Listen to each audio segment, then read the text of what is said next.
Welcome to 0 to 60. Matt McChesney. I am the owner and operator of 6 0 Football Academy and 6 0 Equipment. Played at the University of Colorado from 2004. 6 years in the National Football League on both sides of the football. That was his dream to play for Colorado. McChesney grew up in Colorado, always wanted to be a Buffalo, has had a great career. I'm Matt McChesney. This is 0 to 60. That is Coach Prime. We're at the University of Colorado. Brother, thank you so much.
Happy Monday, everybody out there. I'm Matt McChesney. Bailey's on the ones and the twos. We have a lot to talk today about on 0 to 60 on the Believe Network. Thanks to FanDuel for sponsoring the show. Very weird show today. A lot of different emotions, a lot of different angles. And,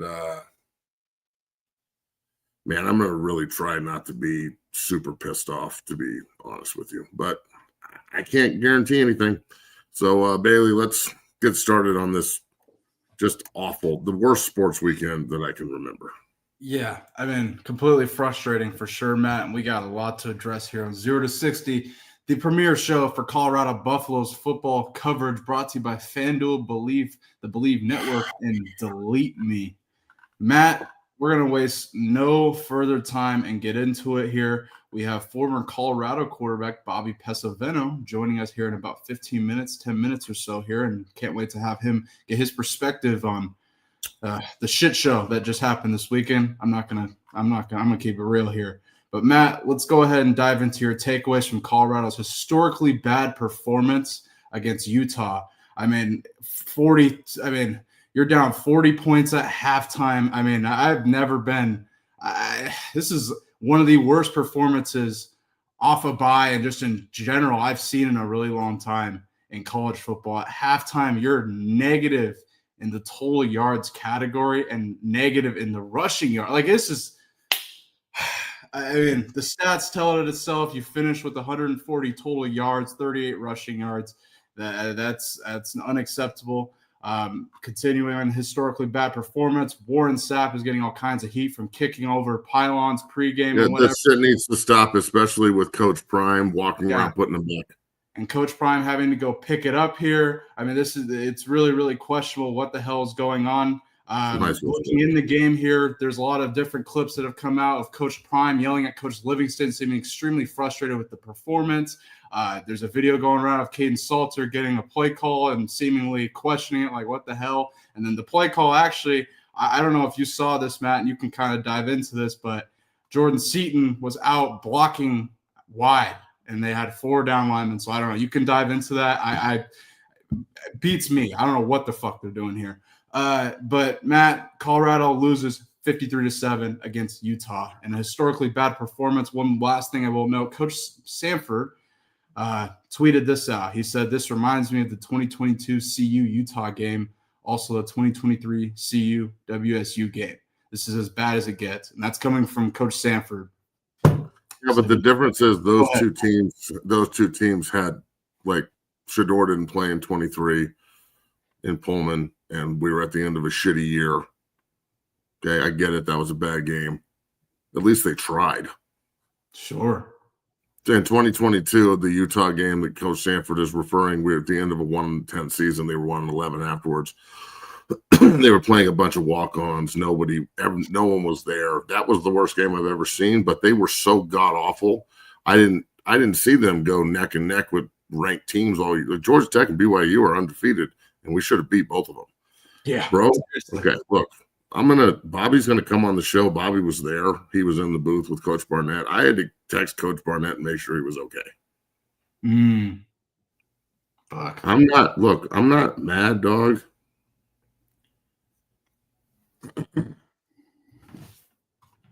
I've never been more fucking embarrassed in my life than the first half of that football game. As an athlete and as an alum, as a former captain and a guy who really loves that place, Mercenaryville is not working. Shedeur and Travis aren't there to keep it all together. The 38 turds you brought in can't play. Corey Phillips, we need to start questioning what you're doing. Why are you not recruiting high school kids and developing them if Prime is going to be there for the long run? I'm tired of all this falling on Coach Prime from that perspective, because he's looking at this like I've got all these grown men that are good at their jobs in their positions and they should do their jobs. Does he need to be more vocal? Yeah, and he's yelling at people on the sideline. He's getting on people's asses, and it seems to me like everybody rolls their eyes and kind of just is like, oh, well, he's yelling at me. I don't know how they don't have respect for what he wants. Look, everything falls back on him when it comes down to it, and this is not cool. I don't think I've ever said this in my life, but I'm embarrassed to be a Colorado Buffalo today. I'm embarrassed. I don't give a fuck if you wear a gold jacket. I don't care if you're the baddest football player that's ever played in the world and you're a coach there now and you don't think you can be criticized. I don't give a fuck if you're the best player on the team there. I watched all of you quit. You didn't play together. You have no idea what shoulder to shoulder means. You know how much shit I've gotten over the last 3 years about tradition and singing the fight song correctly, not the fucking country club version they think we sing, but actually going up there. And you know how many times I've asked to just go institute that part of it because they're missing it. Well, brother, when you don't have any sense of tradition, when you don't have any sense of foundation, when everybody is there just to get a fucking check, this is what happens. They check out. They have totally checked out. They just beat a ranked team in Boulder to save their season. They had a week off. What the fuck did everybody do in Boulder? Hey, players. That was the most embarrassing shit I've ever seen in my life. Jordan Seaton, you're hurting your draft stock. And it's not because you go to CU. It's because of the way you're playing. Everybody else, he's getting drafted regardless. I don't know if it's number one anymore, but he's still going. You can get mad at me all you want, Jordan. I don't care. I just watched what I watched. Not just him. He's the best player on the team, no doubt. Everybody else, the way you're playing and the way that you're carrying yourself and the effort you gave and the lack of accountability and the bitching back and forth at each other and the fucking the inability to like communicate simple shit and the play calling is atrocious. We all know that. Pat's going to keep his job, though. Nobody's going to get fired. Let's be real. Bro, I'm dumbfounded on what exactly we're doing. What did you do for 2 weeks? You didn't know you were going to Salt Lake City to play Utah? You just beat the shit out of them last year. And you go out and you lose. It's 43-0 in the first fucking half? Yeah. You gave up 422 fucking yards rushing. Yeah. 422 yards rushing against you. You shouldn't be wearing a fucking jersey. I don't care if you're from Alabama and you were a 5-star Otis. You're a turd. Those kids have no fucking heart. I hope that Merritt and McPherson stick around. But right now, if I'm those two, what the fuck, man? What kind of veterans do you have around them? Please, for the love of God, everyone needs to be benched, bro, on defense. We'll talk about the offense in a second. Every single fucking guy that started and played that game should not play next week. I don't give a shit if they're better on tape and shit. That was fucking embarrassing. I played technique there, bro. I played 5 technique there the whole time. If it's 400 fucking yards rushing, I wouldn't be able to look anybody in the face. I'd never leave my fucking house again. But you know what? I'm sure everybody just got on the bus and ate their post-game meal and fucking bitched about the coaching. And it's not on you. It's not on any of you. It's always on somebody else. It's the most embarrassing shit I've ever seen. I don't give a fuck if you don't like it anymore. I'm calling people the fuck straight out. We're 3 years into this. They just went 9-4 and won a Heisman Trophy. And this is what we do with it. Coach Prime is battling cancer and blood clots and getting surgery in the middle of the season. And this is how you fucking guys show up to play. The coaches, yeah, they're accountable. They don't fucking play. There's not one goddamn leader on this fucking team. Nobody's scared of anyone. And it's unfucking fathomable to me when you have that many grown men, 8 seniors and grads, and everybody wants to go to the NFL, right? None of you motherfuckers are going. It's sorry as fuck. None of you are going to the league. Not one of you. I hope Arden gets into a camp, but goddamn, dog. I love you, Walk, but fuck. And Matt's angry and yelling again, blah, blah, blah.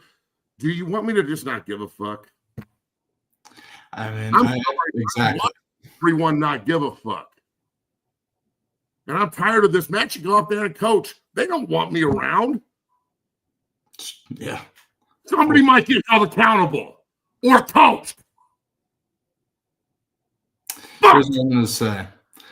I think Coach JB said it best this morning. They lost by a week. I think they just took it off. The players showing up late. I mean, Matt. Is missing fucking receivers. So this, right? What's up? How concerned about this was I? Yeah, I mean, extremely, and it showed in their gameplay. It looks like they completely took off by a week, and it looks like you got your Iowa State win. I don't know. When you're showing up late, that's a lack of respect. You should be scared to show up late. I'd be terrified. I'd be terrified to show up fucking late. So it's just a reflection. And not by the coaches. We're about to have Bobby on. Bobby's one of the best leaders I've ever been around. He's one of my best friends on earth, okay? He was at the game. I know we're going to go back in our day portal, but god damn it. Within the first week of being at Colorado, okay, I said some dumb shit in the paper. You can bring Bobby on. He'll remember this. I said some dumb shit as a rookie, right? So they interview me and former Colorado quarterback Bobby Pesaveno joins the show. Bobby, how you doing, my man? Thank you for joining. Matt's just about to tell a story. I know you're at work, so I'll try not to yell too loud. But I got headphones in. You're good. Oh, perfect. I'll try not to blow your eardrums out. But I was just telling the chat and Bailey and everybody watching that there's no accountability or leadership in this team. The coaches can do whatever they want, say whatever they want. The team is the players are the one that have to manage each other and hold each other accountable. I remember my freshman year, right when I got there, within a week of being there, I said some dumb shit in the paper, okay? I said some shit like, I said, I want to come here as a freshman and play and show all these older guys that I can play with them. And they wrote, I'm going to come here and show the older guys how to play. And it did not go over well. Okay, like Vic and Dre and JB, and I'm sure Bob had something to do with it, and fucking Bo definitely had something to do with it. They cut it out of the paper and fucking glued it on the whiteboard and highlighted everything and wrote underneath it, "We're gonna see." And I walked in and I was like, fuck, today's gonna be a hard practice. And by the end of the day, Victor Rogers had the lights went out, everybody went, woo woo, and I was getting choked the fuck out in the corner, fighting for my life with my feet fluttering off the fucking ground. Now, I'm not saying that builds team camaraderie, but goddamn, that builds team camaraderie, dog. And I'm telling you, we can wash out a motherfucking pussy and a bitch that's not going to fight for his team this fucking quick doing it that way. You can't do it with these guys. There's a bunch of prima donnas getting paid to do shit. I'm super pissed off, Bobby. You were there on Saturday, bro. I had to call Coach Barnett yesterday and make sure he was okay. I'm concerned about him, dog. I listened to a little bit of the broadcast. He sounded bad. What Bob, help, bro? What is going on? You know, Ches, bro, I don't know, man. Like, we just got, you would think, well, I would think, coming off an extra week of preparation, right? I heard you guys talking when I was backstage. You know, some guys were held out, didn't get to start because, you know, couldn't get back home in time. Like, give me a break. Like, this is so once I heard that, you know, Ches, Utah's built differently, man. They're big, they're tough, they're physical. Their whole motto is, we're going to punch you in the mouth and we'll see if you can get back up. And they sure as hell punched us in the mouth, and nobody on the Colorado team wanted to get back up. They didn't want to take those hits anymore, man. And it's you know, it's frustrating because when you have that much time to prepare for another group, you know, and then you show up and you lay an egg like that, you know, I don't know where to point fingers, right? I really don't, right? I mean, it's across the board, right? It's top down. It's the players. It's the staff. I mean, it's a struggle right now. And I mean, and you can just tell, like, there was no, I mean, shit, get your ass kicked, but where was pride? Where was just a little bit of want to in you to not get punched in the face over and over and over again? Yeah, it was hard to call. It was hard to watch in person, right? I mean, downloading with Coach Barnett after the game, heading back to the hotel, you know, guys looking at him, and Ches, you just said it, right? It's a bunch of kids getting paid, in my opinion, that don't have this other large goal over them because they know they got money coming in no matter what, right? You lose 53-7. Guess what? I'm still getting my money. So yeah, you know, it was interesting, Coach Barnett and I, because, you know, we're all kind of wired the same, you know, and so it's frustrating to watch when there's just, in my opinion, a lack of effort. So that's the only place I ever wanted to play. You fell in love with it on your own path to college football through, you know, Miami of Ohio and junior college, and then landing there, and it's home for you. I know it. Yeah. It's home. Like, there's a reason that when we all see each other up there, it's like we all transferred 20 years back. Bro, I know college football has changed so much. I get it. But if you don't ever pay homage to the past and you act like it's not real and you don't sing the fight song, especially the way we used to sing it, because this country club version they think we sing in the fucking stands is not right. Am I wrong, or is the country club version the one in the stands and the one we sing in the team room after we win? That's a little different, isn't it? Everything's different, man. Everything's different. So if you don't stand shoulder to shoulder, if you don't have any idea about any of that, because you don't teach it, you don't bring in anybody to teach it and like talk about it. I see Randy Moss talking to the team all the time, and Ice Cube talks to the team, and fucking Gilly with his stupid ass big hat, whoever the fuck that is, he gets to talk to the team. And you got all these fucking Michael Irvin's talking to the team. He went to Miami. Randy Moss went to Mark. I don't see Alfred Williams talking to the team. I don't see Michael Westbrook talking to the team. I don't fucking see Matt Russell talking to the team. Shit, they don't even recruit his kid. He's going to go to fucking Nebraska. Disgusting. I don't see them bringing in people that can talk to him about the history of that place. In fact, they neglect it like it never fucking happened. And you know what? This is what you get when you don't have anything to stand on and no foundation built underneath you. You get a bunch of guys, when it gets hard, they don't look at their brother the way I looked at you in 2000 when we were 3-8. We lost 7 games by 1 fucking score. They don't look at each other and go, this is fucking done. We are done doing this. It is on. We got to be accountable to each other. They don't do that shit. It's accountable to me, and everything's about me. I'm going to sit on the fucking sideline and bitch, and we're all going to yell at each other and act like that's leadership. That's not fucking leadership. Bro, as a leader and a captain, a guy that was an integral part of us winning the last time that we won a conference championship, you were playing quarterback, dog.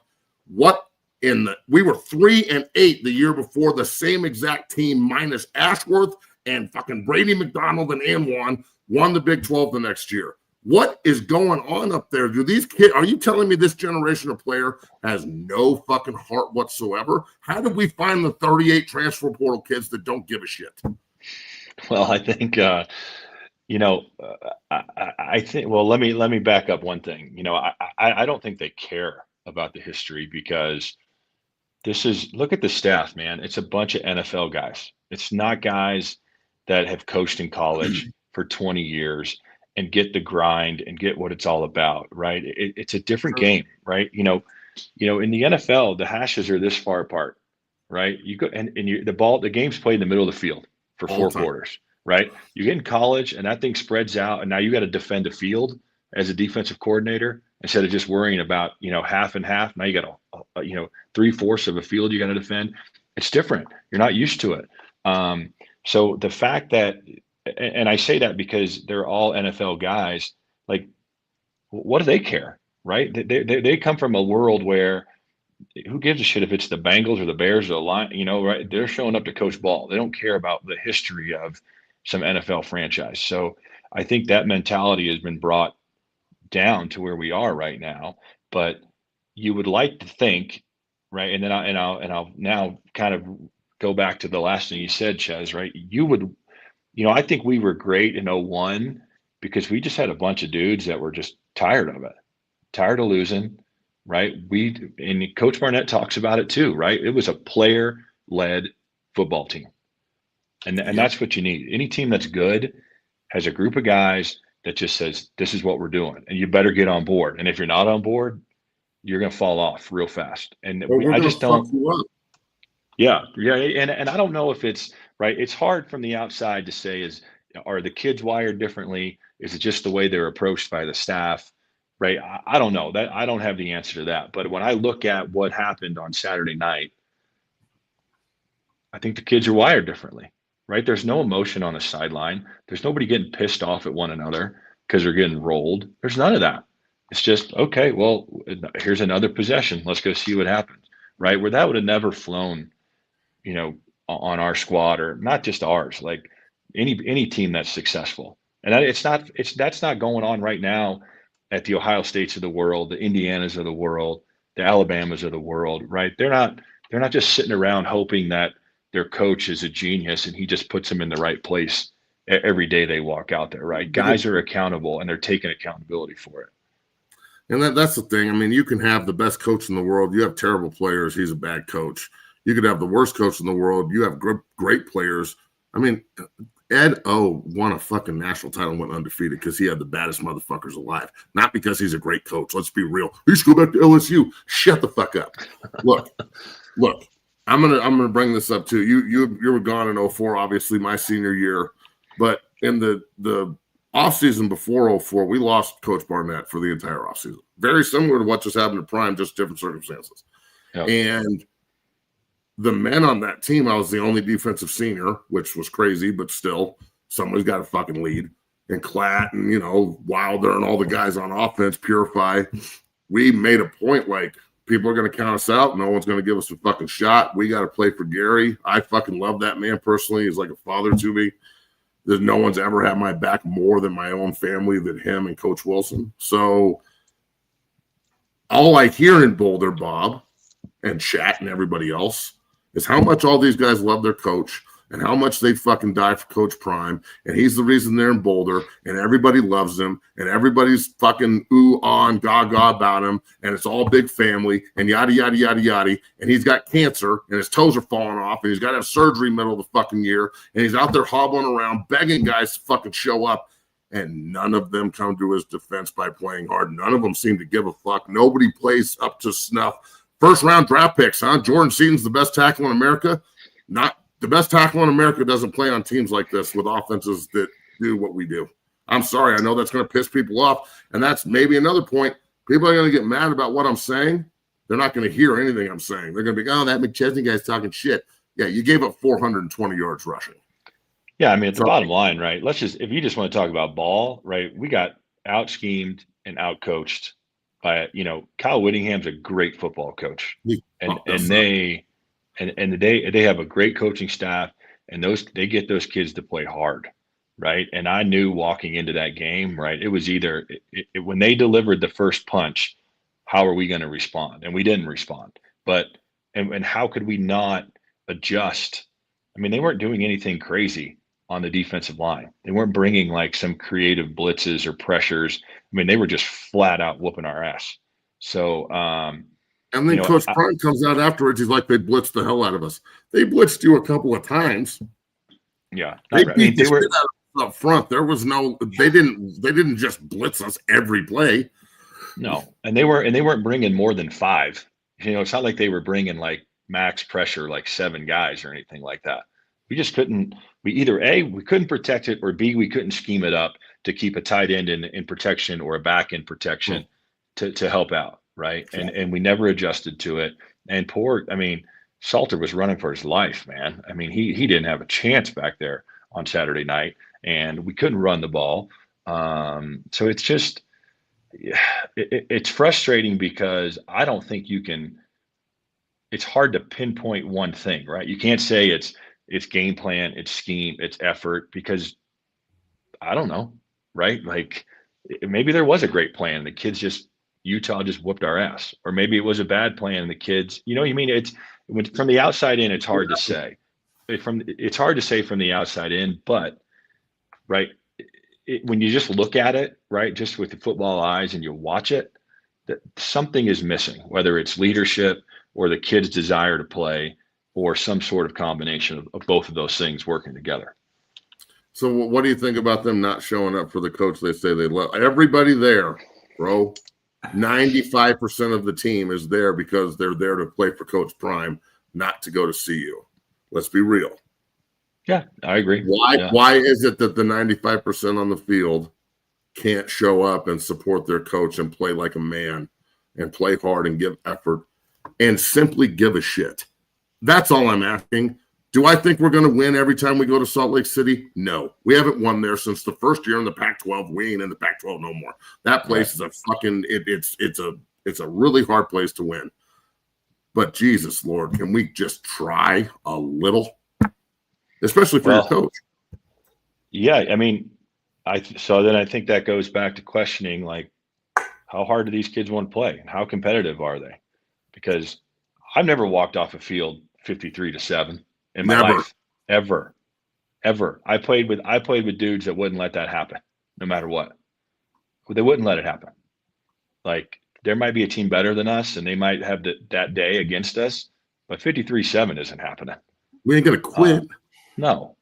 And I mean, so yeah, man, it's tough. Because you can go down a rabbit hole, right? Is it just the athlete today? Is it the fact they're getting paid and they don't care? Right? So, you know, there's so many things out there that could add to what this issue is. But, you know, this issue doesn't exist at other places, and those guys are getting paid.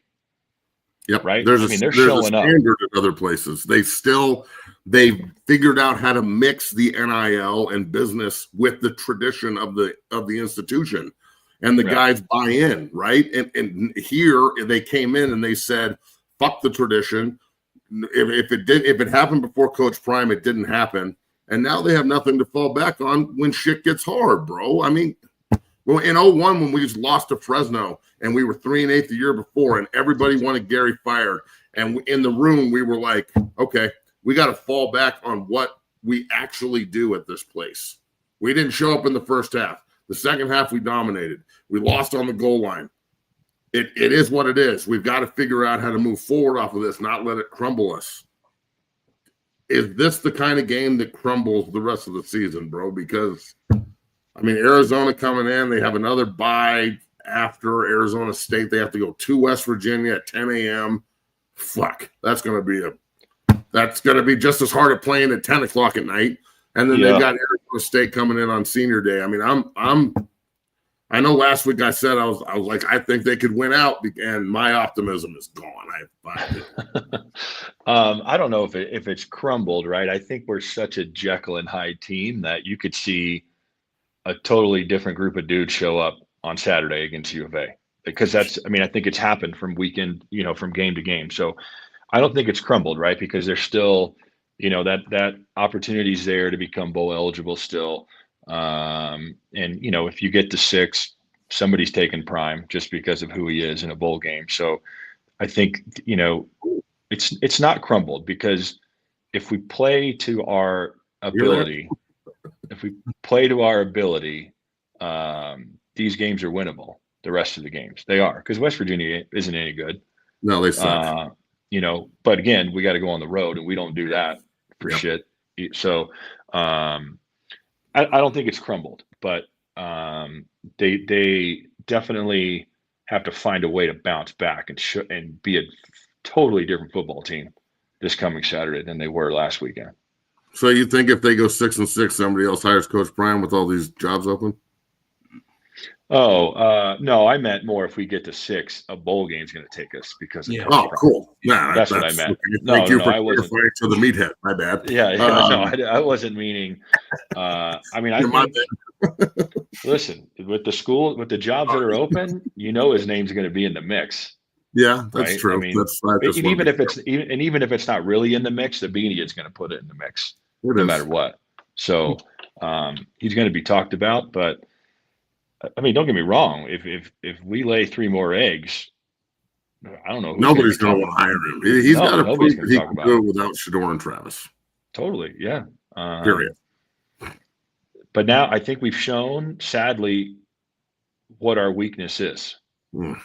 I mean, I don't think the next 3 teams we play, the next 4 teams we play, are wired and built like Utah. So don't think that they're just come in and replicate what Utah did. Well, they should try. Well, no, 100%. Shit, I'd be changing mentality today if I was Arizona. I'd be like, we're just going to line up with 3 tight ends and run right at them. Yeah, I just don't know if these 4 teams are built that way, but they've definitely they've showed the playbook of how to get in CU's ass. That's for sure. True. Well, Bob, I'm embarrassed today to be a Buff. It was really hard. We'll get over it tomorrow and move forward. But God damn, that was an ass whipping. You should have been there in the corner of the end zone I was standing in, just firing that cannon off over my head every time they scored a touchdown. I can only imagine. I don't know how you. I mean, I don't know how you kept your cool. I'd be freaking out. Well, that's why you're quarterback and I'm me. So I love you, Bobby. You're the man. Take it easy, brother. Keep it up. Thanks, guys. Obviously, we'll be back on the call. Are you back on the call for the home game? No, just the last 2 road games. Do you get to go to West Virginia at 10 a.m.? Oh, yeah. Yeah. Sweet. Absolutely. That's going to be terrible. I heard there's supposed to be a crazy crowd there.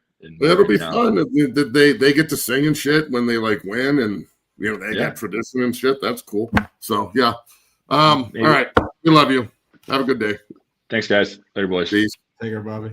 Shout out to Bobby Pesavento, former Colorado quarterback, for joining the show here. Matt, he dropped some truth bombs there. We got to keep talking about it. Yeah, I have another question here, and I'll just ask you. In year 3, Matt, how do you feel about where Coach Prime has the CU program? Are you concerned? I feel like the lack of high school recruiting is catching up to him due to the mercenary culture and the 38 seniors that they have. Go ahead. Okay. They're struggling. Looking at it from the entire view of the season, coulda, shoulda, woulda, 3 games. 2 of them are against really, really good competition. I guess, the TCU game, they're good too. They're a bowl team. The inability to be physical is a real issue for me, just because that's what the trench is. And that when I was there and when we're any good, we're dominant in the trench. And we should be able to. We've got the people to do it. The offensive line, for being as good as they've been all year, they did not show up. They were yelling at each other. There's a difference between yelling at somebody and actually leading them. I'm a pretty loud leader, so I know how to do that. It's a learned skill, which they have not learned. Am I concerned about the direction of the program? If coach, look, there's a couple of realities here. One reality, Coach Prime resigns or retires at the end of the year because of health issues. They finish however they finish. I don't think they're going to make a bowl game. They're not beating Arizona State. They're not beating K-State in Manhattan. There's no fucking way they're beating K-State in Manhattan. Arizona is going to be a tough game. West Virginia on the road is going to be tough because we're not any good either. Let's be fucking real. At least they're playing at home. On the road there, yeah. So that's one thing. And if that happens, we got to go coach searching when there's a ton of other opportunities open. This is not the year to go coach searching. I hope he sticks around. I hope he can keep building. My question to them, and I've almost gotten to the point now where two things are either going to happen. I'm either going to totally give the fuck up on trying to help them, or I'm going to go knock on Coach Prime's door and just be, I need to talk to you man to man, because the inability to even fucking go after the top players in the state that need. If you recruited guys 3 years ago, they would be ready for you to play now. Right now. Yeah. You know what I'm saying? If you go offer Jackson Roper, who is just at Texas A&M and Notre Dame and Arizona State this weekend, he's going to Alabama next weekend, he's got Ohio State this weekend. If you bring him in and early enroll him and he develops, that's homegrown beef right there that has a lot of pride in his hometown university. Yeah. And there's Reese Russell. The fact that they're not I don't know what the knock is on that kid. He's Matt Russell's son. He's a bad motherfucker. He's going to go to Nebraska or Washington or the U or LSU or something. I don't know. One of my guys, they don't recruit him. They don't want him at center. Another homegrown talent whose daddy won the buck is there. But they don't even fucking talk to him. And it doesn't even go with the other young guys in the state that they totally neglect. But then they go and offer a freshman at Fairview. How they do things, I don't get it. I don't understand it. And look, I understand that they want the biggest offensive lineman they can humanly find. That for some reason, Coach Prime seems to think that the bigger you are, the better you are. I don't necessarily agree with that. I want my guards to have leverage points and be nasty pricks. I don't need my center to be a big motherfucker. I need to be athletic enough to climb to the second level and do everything we need to do. The offensive line has got so much better, but this is a huge step back. Yeah. This exposes everything about your football team that is fundamentally wrong. You are soft. You're soft. There's nothing worse you can say to a football team. You're soft. Block Bully last week said everybody was lazy. He ain't wrong. So I was just gonna say, Matt, how do you get 53-7 after he comes and says that to you and calls you out? I've taken a couple beatings put on you. Yeah, I've taken a couple beatings in my life. In the Big 12 title game my senior year against number 1 Oklahoma and Adrian Peterson, we got ran. Adrian went for 180. It was embarrassing. I had a hard time walking out of that place playing with a dislocated elbow and shit. But God damn it, we never quit. Mm-hmm. We just got our ass kicked by the number 1 team in the country. But other than that, I can't really think about another game where I walked off the field and I'm embarrassed to wear a CU shirt today. If I was wearing the uniform, and this is the other thing, that was the first time they've worn fucking gold uniforms ever. And since 1998 in the opening game for conference play against Baylor at home, where I got offered. That was the day I got offered with my parents with Tricky Ricky up in the fucking box, and he brought me in and said, look, we're offering you. You did great at camp. You've been killing it as a sophomore from now on up the street. We're going to offer you. And I fucking committed on the goddamn spot because that's the only fucking place I ever wanted to play. And it actually fucking means something to lots of us, even if it don't mean nothing to y'all. So the fact that they fucking parade out these goddamn gold uniforms, and I think they look so sick, I never want to see them again as long as I fucking live. Those are retired, homie. Because the uniform in 1998 that they wore, that shit was clean as fuck. When they walked out of those doors in the Dow Ward and I was standing in the hallway with my folks, I was like, God damn. They look like fucking superheroes right now. Hannibal Navies looks like he's about to fuck somebody up. Yeah. They walked out, they look like cream puffs in these motherfucking jerseys. Never wear them again. I am disgusted with this. And look, I'm going to say this too. And I'm gonna try and appease because people think I'm like hating. You're a fucking dummy if you think I'm hating. Fuck you. Go suck on some prime sexual's dick right now. I'm saying this right now. If the coaches and the players up in Boulder are listening to what I'm saying and you're getting offended by what I'm saying, I'm going to reiterate a couple of things. You just lost 53-7 to a rival in Salt Lake City. You got 440 yards rushing put on you. You had 7 sacks, countless penalties, arguing with each other on the sideline, quarterback looking like he's never played the position before in his life, everybody bickering back and forth with each other from the coach to the kicker, every fucking one. And you think I'm being fucking crazy? I think you're crazy for not actually thinking that there's a standard in Boulder, Colorado. You would never know, though, because none of you actually know where you're at. You think you're in Coach Prime University. You're at the University of Colorado. If we figure out how to ever combine these two and stop working against each other, we'd be a fucking powerhouse. But the fact that you have no fucking respect for the past and you don't know the fucking fight song and the way it's supposed to be fucking sung, and you don't have any shoulder-to-shoulder mentality, and you're not accountable to the fucking man next to you, and you're only accountable to you, and you say you love your coach and that's why you came to Boulder to play, but the minute he's struggling, you run. You don't support. You don't do shit. You're like, oh, well, he's probably going to be gone at the end of this year anyway. Right? That's the way y'all are thinking. Season's over. Let's roll another blunt. Fuck it.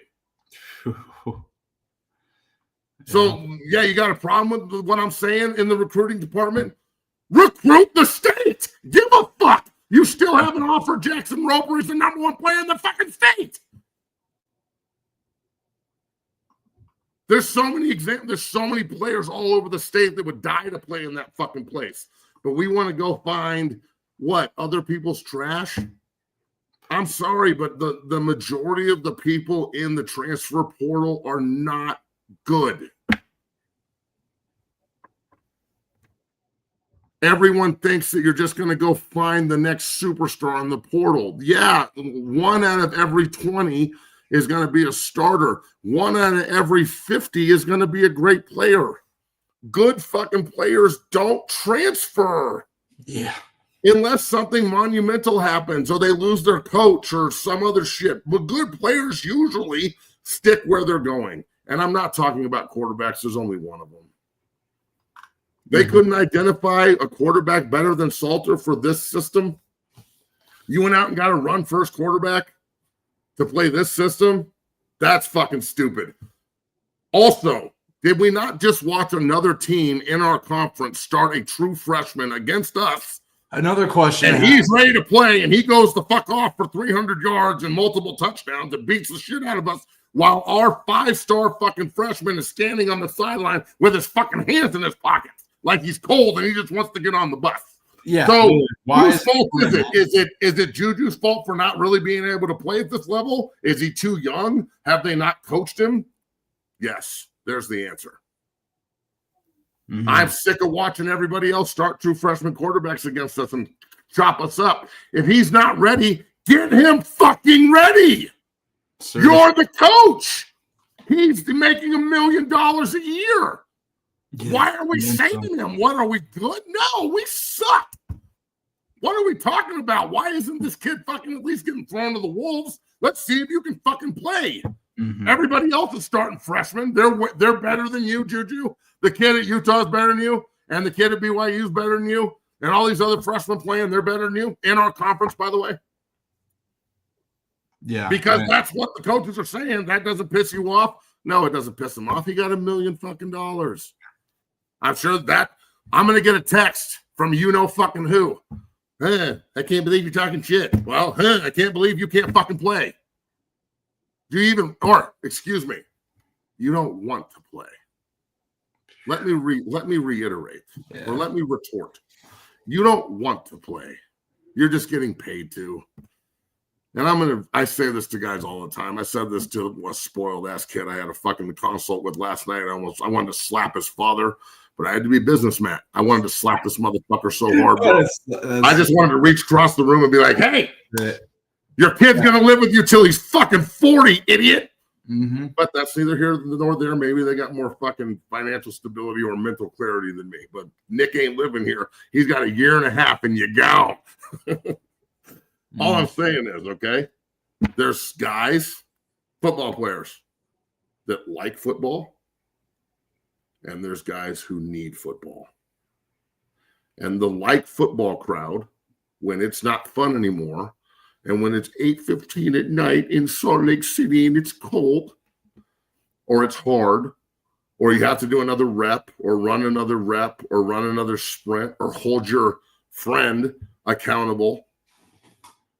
When you have to do hard shit, the like crowd, these people, they don't like it anymore.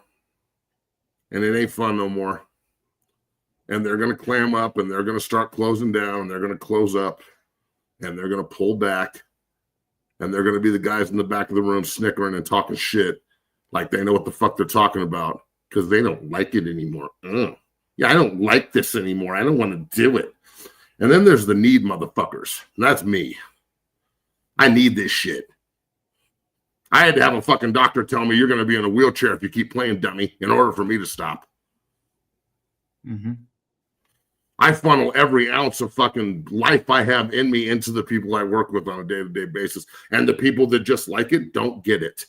No shit. And the people who need it love it because they know that they're going to get it every day the same motherfucking way because I love it and I need it. Yeah. So if you don't really need it, I can tell immediately because when it gets hard, I'm going harder at you. I'm not pulling back. When it gets tough, I want the other 10 motherfuckers out there with me tough. I don't care if we lose. Just fight. Yeah. Everybody up there is concerned about the wrong shit.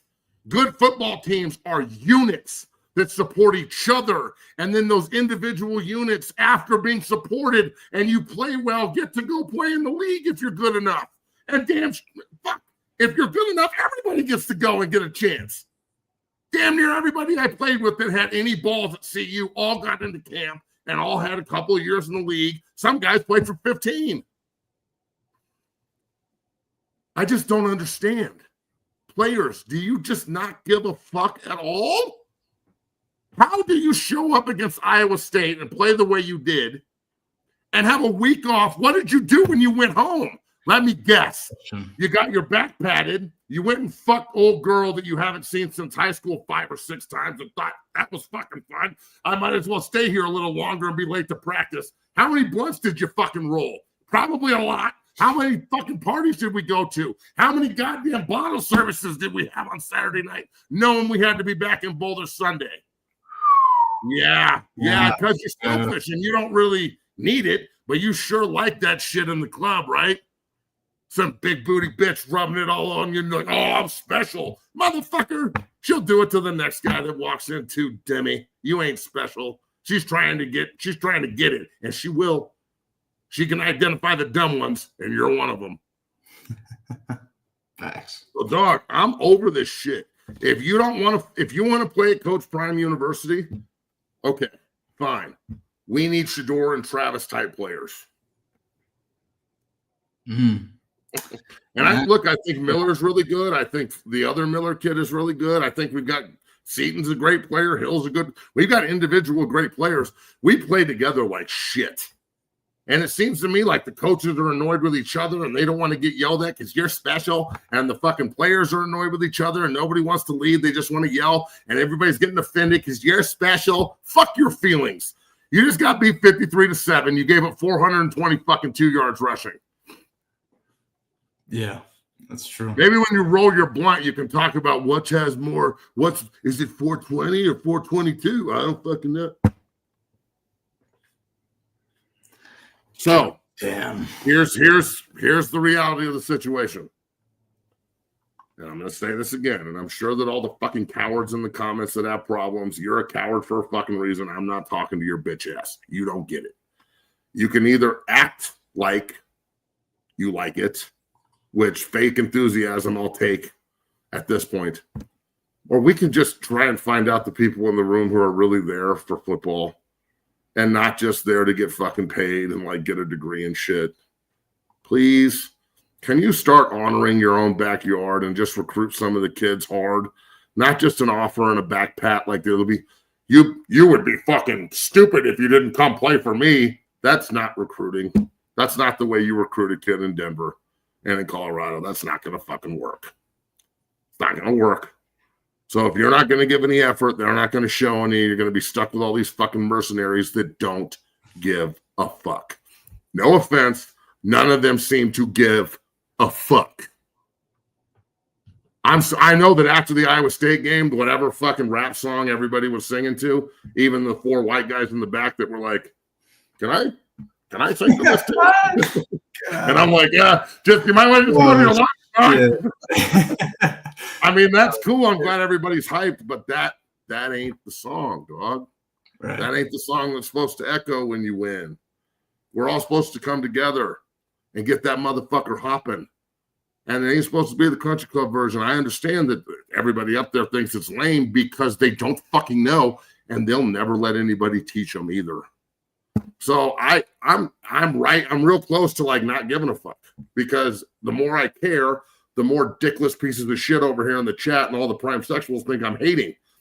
Hey, did you like that 53-7 ass beating, or what's your excuse for that, you fucking pussies? I don't know what the fuck. What's your fucking excuse for that, you bitch ass motherfuckers? You want me to calm down and be cool? I wonder, would you stand up and fight to stop 440 yards rushing? Because I would be a motherfucking lunatic on the sideline if I was on the fucking field and that happened. Actually, you know what? There's no fucking way that would ever happen to a team that I played on. You might beat us, but we're never going to fucking quit. You ain't putting 500 fucking yards rushing on us and 600 total yards in the game. Fuck me. Can we talk about something else, dude? Let's talk about. So let's go to the NFL. We're gonna have to address Colorado all week long as they get ready to take on Arizona here. But Matt, I don't know if you got a chance to see it, but Dillon Gabriel and the Browns get absolutely killed by Vrabel and the Patriots. You tagged me on Twitter on this photo here, and I don't know if you got a chance to catch Dillon Gabriel's performance. I mean, he had a grounding in the end zone that led to a safety. Yeah, he's terrible. Certainly, there were a couple of plays like, oh, fuck. But, Matt, did you get a chance to check out Dillon Gabriel's performance over the weekend in the Browns' loss versus the Patriots? Well, I mean, I watched Myles Garrett 5 sacks. He was playing his ass off. Other than that, though, I mean, Cleveland is a dumpster fire. Dillon Gabriel cannot play in this league. He's gotten worse every start, and they're going to keep starting him because Stefanski obviously hates Shedeur. He said he's starting him after the bye, I think. I don't know if that's true. Good. Start him right fucking now. We don't need to wait for the bye. I don't need to watch Waterhead Gabriel's midget ass play fucking quarterback anymore. Look, Shedeur should start. Can we have him back in Boulder, please? For the love of God, if he can't fucking play in Cleveland. But yeah, I really hope he does well. I hope that he at least improves the Browns. I mean, fuck. Otherwise, like, just Myles Garrett, I understand you're frustrated, and I hate the people that are like, he got paid. What does he care? Do you stupid motherfuckers not know how football works? Oh, so the best pass rusher in the world, the most dominant player at his position, stays home and takes a fucking deal from the team that drafted him, the dumpster fire that is the Browns. And he gets ridiculed for that? Because he's loyal? Should he not get fucking... So he got paid. So that means he doesn't care about winning and losing anymore? This is what I'm talking about with fucking fans, dude. Oh, I agree, man. Fucking fans that sit in the stands and they like yell at people and you're not cheering hard enough. Hey, drunk fuck. How about I break your fucking face off your seat real quick? Turn the fuck around. These are the same people that sit in the stands and are like, I could do that. I could go block Max Crosby. Motherfucker, you'll shit all over your fucking leg. Walking up to him like, Max, can I have an autograph? Can I suck your dick real quick? Motherfucker, you ain't blocking shit. You're not a ball player. You're a fucking fan. Act like one. Myles Garrett has every right to be fucking pissed off. The Browns are a dumpster fire. They do not support him at all. I don't know if you wanted to trade him, you'll get a king's ransom. I mean, seriously. A good football team, like, bro, you fucking take Myles Garrett and shop him to just about anybody, and they're going to take him. He had 5 sacks. Their defense is horrible. And Vrabel, I've been telling you this he called their horrible. Yeah, he called their offensive system. He's like, once they got through their gimmick plays or whatever, it was like, and I was like, oh shit, dude. If Vrabel's publicly saying Yeah, that, well, Vrabel's a real motherfucker. Vrabel's a I real love Vrabel, man. Tennessee should have never let him go. Never fired him. You're dumb. You get what you deserve. He's not going to sit there and pull punches. You're either going to do it his way or it's out. And he demands people play hard. And you know what? The character of his football team is exemplified through his character. Period. And good football teams, that's what happens. You take on the character of your coach. Bad football teams run from the guy who's trying to build your character. Boulder, idiots. Yeah. Start listening to Coach Prime instead of running away from the message. Yeah. And your NIL deal that you think you got a bunch of money and then you went and bought an Escalade and like got a fucking everybody up there is wearing a fucking Jesus piece chain that's at least 15 grand. I mean, fuck me, that's a lot of money for a goddamn piece of jewelry that someone's gonna rob your dumb ass about anyway. Lucky you're in Boulder, surrounded by a bunch of white frat boys that aren't gonna do shit. Take that down to Atlanta, see how long you wear it. Like all I'm saying is, like, after all that in the strip clubs and taking out bitch number 1, 2, and 3 and his side bitch at home because they just had a bye week, right? And free the fact that weed's legal but expensive. Fuck, that NIL deal is probably looking a little thin right now at the end of the year. Just saying. Sure fucking wish you could play a little harder and then maybe you get paid a little more, but Let's go to your Denver Broncos, Matt. Your Denver Broncos took out the Cowboys, and I thought a really good defensive performance. Benito, dude, he is a real good player, Matt. Y'all got, I think it was really worth the extension in the offseason. But, Matt, the Broncos' first team in NFL history with 35-plus sacks and 10 or fewer sacks allowed in its first 8 games. Garrett Bowles really playing well with that offensive line. What are your thoughts on the Broncos' performance and their win against Dallas? Dominant. They made Dak look pedestrian. Yeah. They took away the receivers. They beat the shit out of the offensive line. The defense for Dallas is awful. But Denver did what they were supposed to do, and they put it on them. 3 touchdowns by Harvey, 2 by Franklin. Bo looked pretty good. Now, we'll see how it goes. They go to Houston. That's going to be a tough one. Yeah. I don't think that they're just going to go roll the Texans at home, though Houston's pretty good. They just had a rough start to the season. That'll be a really good game. That'll be kind of a tone-setting game, see where we're at. They're killing it right now. 6-2, head of the West. They got the Raiders 2 of the next 4. They'll win both of those games. They got the Chiefs, though, in 3 weeks. So I really hope they can get through Houston. They'll whip the Raiders' ass. That's on Thursday night. That's on the big guy's birthday. Bring and I to the game. That'll be fun. Yeah, nice. Watch Max Crosby play, but they'll probably take him out of the game. Another guy who needs to get traded immediately. Max, get the fuck out of Raiderville, bro. I know you love it, but goddamn, you're just getting totally wasted there. I mean, for real, Max Crosby and Myles Garrett together on another team. Holy shit. Yeah. And I just, I think the Broncos are in a very good prime position to be really good. But it's going to come down to you at least need to split with Kansas City and keep winning. They got Green Bay down the road. They got to go to Washington. They've got some tough games coming up, but they're a good football team. Their defense is fucking electric, bro. They are so damn good. I mean, they really made the Cowboys, who are rolling on offense, among the league's best in numbers offensively. I mean, your Broncos really shut them down, Matt. So let's see if they carry that performance onto next week. Another one of your teams, Matt, your New York Jets with the victory. Unbelievable. I mean, I was watching this game and I'm like, in the late fourth quarter, I guess right around where you see that, I'm like, man, Flacco. And then all of a sudden, Justin Fields, Matt, I mean, I got to be happy with that victory. Aaron Glenn's first victory. I don't know, what does it put you guys? 1-7, 1-6. I mean, man. How do you feel about your victory for the Jets? First victory of Aaron Glenn's tenure as Jets head coach. On Sunday morning, I lost a really good friend. Yeah. And a guy that I battled against and then moved to offense, and him and Faneca just helped me so much learn everything. And kind of, he's younger than me, and he took me under his wing, being the starting center, and I just moved to offense. So to see the Jets get a dub for Nick was awesome. And 41 years old is awful, and I feel terrible for his family. And he's a great friend and a great man, and better dude than he was a center. And he was a 7-time Pro Bowler and a 4-time All-Pro, and he's a Hall of Famer. And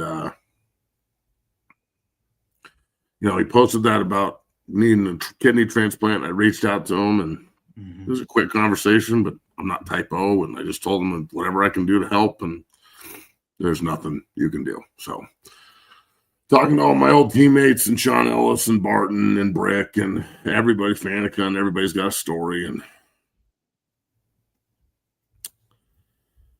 it was it was tough.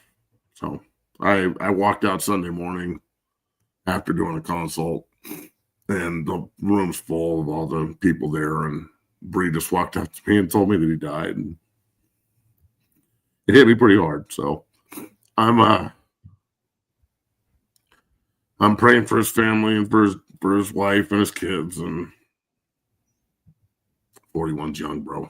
So Yeah. we love you, bud, and I'm glad they won. It was pretty cool. So to see them go play that hard for somebody, that's what I'm talking about. This is what I'm talking about. We'll see you. It's playing for something instead of just fucking money Yeah. and fame and shit. All that shit's fleeting. You can't take it with you. I remember Rashawn Salon's funeral. They just walk him out in a pine box, and he's there in a hole in the ground, and it's freezing outside, and everybody just kept saying it can't take anything with him. And it just hit me. And this is another example. This is the kind of stuff that you want from your teammates. When you die, you want your teammates to hurt, not just be like, oh, yeah, I played with that guy. So it matters, and it was good to see the men on the Jets understand what had happened that morning and not quit when they were down 38-24, finding a way to win and then dedicating it to Nick after the game, and the way Aaron Glenn talked about him after the game, and Rex and everybody else. That's the way you want your fucking teammates to talk about you when you're gone. 100%. So, it's just, way too young. it's sad. So, but it was a great day to be a Jet. I don't know how many more great days we're going to have, but hopefully this can start them off in the right direction. Yeah, 100%. I mean, rest in peace. 41 years old, way too freaking young, man. Really, really sad. Like you mentioned, saw him reach out for a kidney, and it just really unfortunate situation. Rest in peace, Nick Mangold. But Matt, your Jets got a victory in honor of Nick. They moved to 1-7. Still a long road ahead this season for the New York Jets. And we'll talk about the Jets every single day. I'm sure Aaron Glenn's going to say something interesting in a press conference or something this week. But Matt, I wanted to show something here on a lighter note here. Kid Rock went on Fox News and was interviewed and cracked a funny joke. I think comedy's back. He's doing this on the news. Take a listen. It'd be for Halloween. So my whole family is doing Scooby-Doo. My son's going to be Scooby-Doo. I'm Shaggy. So I'm going to kind of dress like you. Big baggy clothes, I got long hair. I'm just going to have a little flask while I walk around. Yeah. There you go. Undercover brother. Guess what I'm going to be? What? Guess what I'm going to be? Fauci? A retard. A retard. Okay. Oh, shit. I can't believe he said that. I saw that. I was like, oh, shit. I can't wait to – I think I said it to you. You said it to me. I was like, oh, I can't wait to show that shit this week. Golly. I just want to say something. This person, again, another anonymous person, you've been super negative the whole show. I know you can ban him. It's fine. I don't care. Just saying, dog, whoever you are one miserable piece of shit. Like, yeah. I feel sorry for you, dog. You do this literally every time we have a show. And I'm sorry that you don't have anybody in your life you give a fuck about. I'm sorry that you don't have anything you care about. I'm sorry that you think everything's directed in a negative way.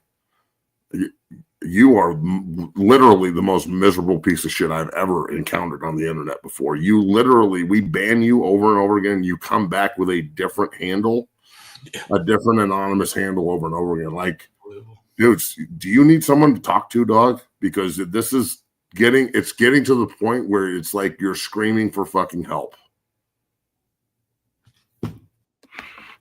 Well, I ain't watching no more. Go ahead and try that bullshit again. Create another fucking account. Like, it's literally the most nobody fucking shit. Like, this is what you spend your time doing all day. Go get some money, fucking idiot.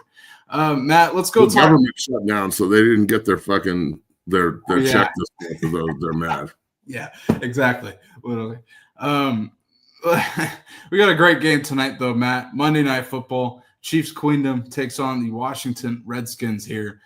We got a big spread, Matt. 10 points, kind of swaying back and forth from 10.5, 11.5. You can get it on FanDuel. The show's brought to you by FanDuel. You can get it at 10.5 right now. Chiefs are favored. Totals 47.5 here. I really lean under here, Matt. Chiefs don't really cover big spreads often. Granted, they did last week, though. But what are your thoughts on this matchup and any betting insight? Well, I mean, if Daniels was playing for the Redskins, I'd be all about it. Yeah, but Mariota's starting. This should be Redskins Chiefs, by the way. I love how Kansas City keeps their Indian name, but Washington has to get rid of theirs. The irony, right? It's super the hypocrisy of this stupid fucking league. I don't think Washington has a chance in hell. Mariota's not going to go in there and like reshape the wheel. This isn't him from 5 years ago, 6 years ago. He's a backup for a reason. He's a good backup. He can come in and spell you and keep the ship afloat. But they're not going to fucking Kansas City and winning on Monday Night Football, dog. And it's not surprising that Kansas City has another primetime home game. They don't have primetime away games. They only play at home in primetime, unless you're in Brazil, of course. True. But yeah, Kansas City's on a roll. I think that Mahomes will probably go off. I think that, I think they'll probably beat up Washington pretty bad. And 10.5 is probably, I would go over on that. I don't really do over-unders, but I would say that Kansas City probably wins like 31 or 38-17 or something like that. Yeah. And they just beat the fucking Lions at home 31-17. I mean, they're to say that Washington's going to be able to do it with a backup quarterback. I think 31-38-17 is probably generous. Yeah, I think it's a lot of points. I kind of see lower scoring. I just don't know. I think Spagnuolo is going to dial up something for Mariota. We'll see. I can't remember the last time Mariota's played in Arrowhead going back. I think it's 20. When was he? When he played for the Titans and had that double pass? I think is the last time I could think of. Yeah, when it ricocheted off old boy and he caught it for a touchdown. Mm-hmm. Yeah, that was the last time I could think of that Mariota played in Arrowhead. Boy, oh boy. I definitely think Chiefs win it. Right? I lean under, and maybe Chiefs minus 10. They could cover for sure. It's kind of been a trend this whole weekend. Every fucking favorite is covering in the NFL. Like I think a favorite is like 18 or something. Like it's unbelievable. Favorites and overs, man. That's been the whole weekend. But Matt, we're both going Chiefs here, correct? Mm-hmm. Matt's got the over. I got the under here. But man, it's gonna be a good Monday Night Football game tonight, and Matt, can't wait to discuss weekday Conference USA football. And we actually got some other conferences too playing, Matt. So we got a lot of teams to discuss. On Monday night? On Tuesday night. We'll discuss it tomorrow in the week here. But don't worry, we'll have football all week long here, headed into this weekend, another massive weekend of NFL and college football ahead here. Can't wait for this game tonight. Matt, let me ask you about this because I only touched on it. Didn't really ask you. This is like a huge trending thing that I see everybody talking about. Here, hold on a second. This is true. They were also in the Big 12 title game to the number one team in the fucking country, who ended up, Oklahoma lost to USC, and Texas had Vince Young, second time they played him in the season. I understand they were bad games. My senior year was 42-3. AP went for 180. If you think that fucking Utah team in Salt Lake City is equivalent to this, you're a transsexual fucking idiot. But yeah, that's true. They did lose those games. Bro, Utah isn't even ranked. Like, we gotta really, let's be real. Man, Matt, I got to ask you about the Warren Sapp pylon thing. We kind of touched on it briefly, but I want to get your actual take on it before we get out of here. He's getting all this heat. Obviously, we discussed Warren kicking over the pylon here over the last few weeks, but he did it at Utah. Coach Prime went to pick it up, and I'm like, why is he the one to pick it up? I don't get it. If it's one thing, if they're winning and whipping ass, who gives a shit? I guess it's cool when you're winning, but you're losing. This is just going to get brought up, Matt. But what do you got to say? Look, I don't really give a shit, but if Coach Prime wasn't out there literally following him around, picking it up and putting it back, probably wouldn't have much of an opinion on this. Mm-hmm. I would stop doing it if I was Sepp. Yeah. Especially when if I'm Warren and I see that, my best friend, who's my boss, is literally walking over to where I just kicked, trying to be. I know he does it every game. I get it. You're Warren Sapp. But your coach is following you around, resetting the pylons again. And I don't know. I don't know. I don't even know what to say about it, bro. I think that there's I feel like in order to get ready for some of these games, everyone just sits down and watches Any Given Sunday. And they think that I understand it's a cool movie, but it's not all just shit talking and bravado and fear. You actually have to execute and play football. You know what I'm saying? And it's unnecessary. If Coach Prime wasn't following him around picking it up, I probably wouldn't have much to say about it. But the fact that he is, again, I don't know. I can't believe I'm about to fucking say this, but how much respect do the players and the coaches actually have for Coach Prime up there right now? It seems like he's real pissed off. He's yelling at everybody. He's praying for everybody to do their jobs. He's on the players' asses. He's trying to get them right. He's yelling at them in practice. He's trying to do things correctly, and everyone's just like, fuck it. Yeah. I don't understand it, bro. I don't get it. I don't understand it to save my fucking life. I don't get it. I mean, Matt, I agree with you, and you're way more qualified to say that than me. I just look at the details. You show up late, getting back from bye week.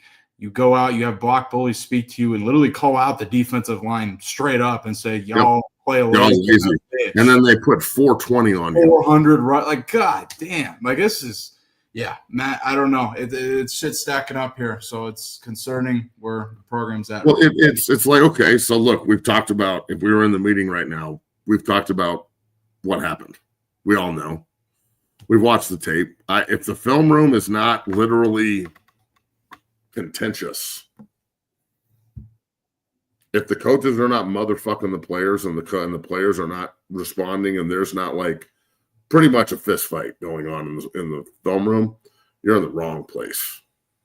Yeah, and you mentioned I'm sorry, but the soft motherfuckers out there that don't get it, you don't get it, bro. You ain't never played 3 technique. You don't know what it takes to play that fucking position. That's a man's position, homie. We got a bunch of little kids playing D-line. With the exception of Merritt and McPherson, who are both true freshmen, okay, and are our best players up front, and it ain't close. All right, Arden's been hurt. I don't know if there's I don't know who else they're going to play. We got a bunch of dudes who look like Tarzan, play like Jane. And I don't think it's going to change, and I think it's going to I wouldn't be surprised if Arizona puts 300-yard rushing on us this week. Yeah. I mean, Matt, Block Bully came in his speech and called out the D-line, said, why aren't you guys fighting? How many times have y'all fought this season? You just talked about it when you were playing. Well, look, no offense, but why bring back a guy who was there a year ago? He was there for a year. I understand that year they went 9-4, but he's friends with these guys. They obviously took offense to what he was saying because they went out and just shut it down. Yeah. If I'm him, I'm like, wow, sure, I'm glad I went and talked to the team. Fuck. Just, ugh. Right. Dude, it's disgusting. Yeah. Tough state where CU's at. We'll go ahead and, we're going to address Colorado versus Arizona here.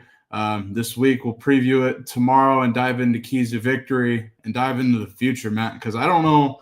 I mean, do you want to see Julian Lewis play? There's a lot of questions I have going forward. Yes. Yeah, I mean, like, what? Yes. Look, I'm tired of this. I'm tired of this fucking, he's too young. He made a fucking $1 million. Is he too young to cash the check?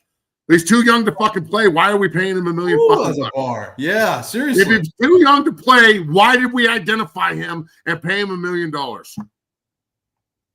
Because I don't know how many true freshmen we played against this year, but it's a fucking lot. At least half of the games have been true freshmen, and they have chopped us the fuck up. I mean, I can name you 5 or 6 true freshmen, and they're all over the country playing. And our true freshman doesn't even get a chance because he's not ready. Get him fucking ready then. Mm-hmm. Stop being fucking scared. Stop being scared of the truth. Stop being scared of the work. Stop being scared of the criticism. Stop being scared of failure and start fucking putting your best foot forward, moving forward and playing the guys that should be playing, not just it's like we're in high school again.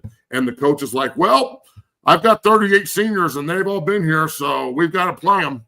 And all the good players are sitting on the bench. But we're playing the vets who, if they could play, they wouldn't have transferred 38 of them in. They'd all be fucking coveted where they were.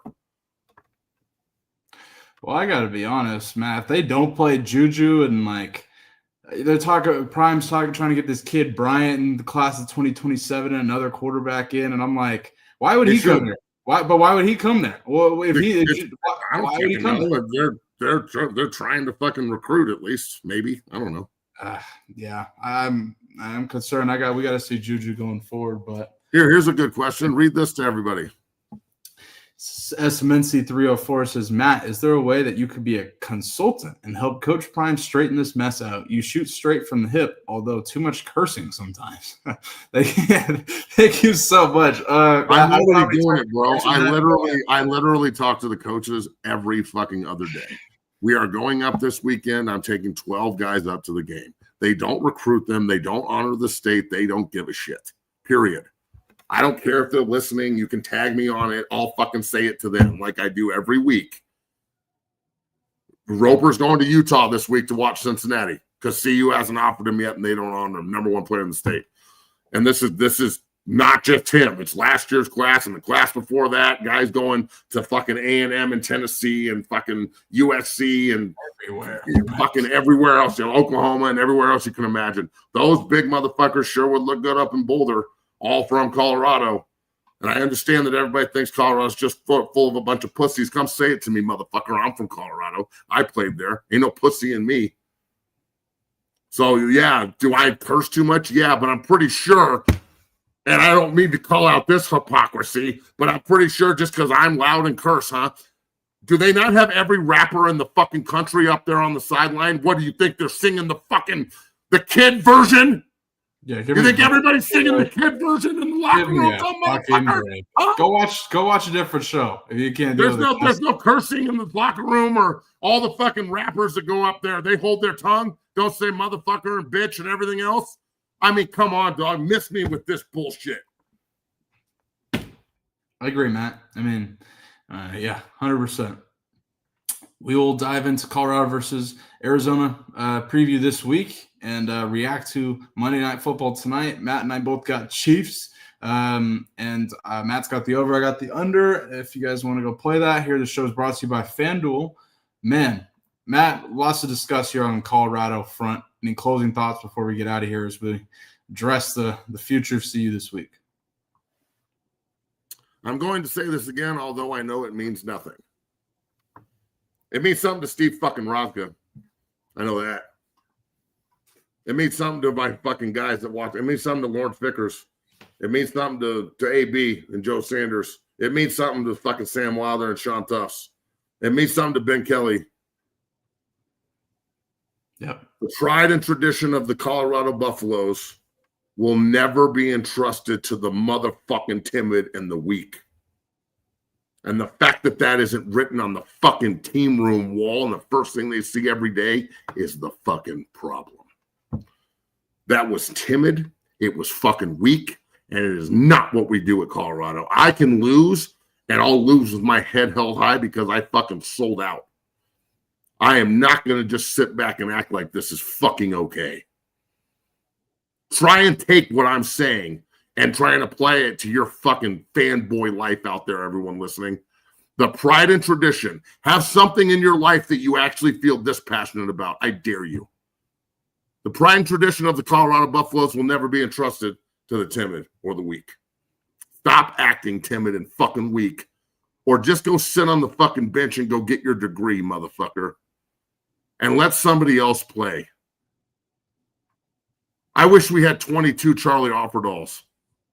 Yeah. Because at least Charlie fucking cared. Had some heart.